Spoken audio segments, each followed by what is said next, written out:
Here's two polynomials subtracting each other.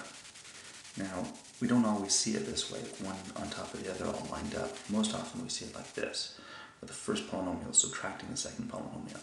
When that happens, the negative guy comes in. Remember this? The negative between the two polynomials is distributed to the second polynomial. It's always, the sign is always distributed, or whatever is multiplying the polynomial is distributed to that polynomial. And this negative is multiplying the second polynomial. So it's distributed.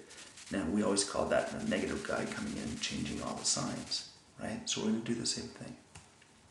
So this negative comes in, changes this to a negative 4c to the 4, comes in and changes this to a negative 10c to the 3, comes in and changes the negative 10c to the 2 to a positive 10c to the 2. Okay?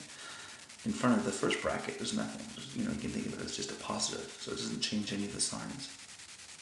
Okay?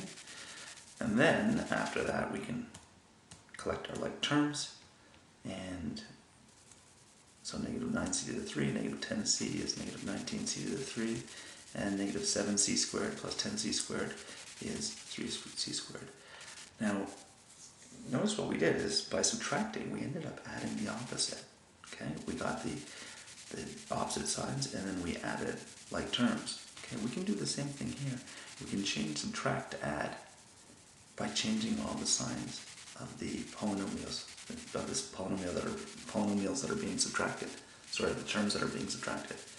So we've changed the positive 4c to the 4 to negative 4c to the 4. We changed the positive 10c to the 3 to negative 10c to the 3. We changed the negative 10c to the 2 to positive 10c to the 2, and then we add. Okay, so once again, but in this case, they're lined up. So the advantage of not rewriting these is that all the like terms are already lined up for you. Okay, so I just add them. So I change subtract to add by changing the signs. Okay, and then the third way you can do this is simply say negative 6c to the 4 minus 4c to the 4. And then you might want to write a little minus there. But then we have to do negative 6 minus 4 is negative 10c to the 4. Negative 9 minus 10c to the 3. You have to remember you're subtracting, so it's negative 9 minus 10c to the 3. And that's going to be negative 19.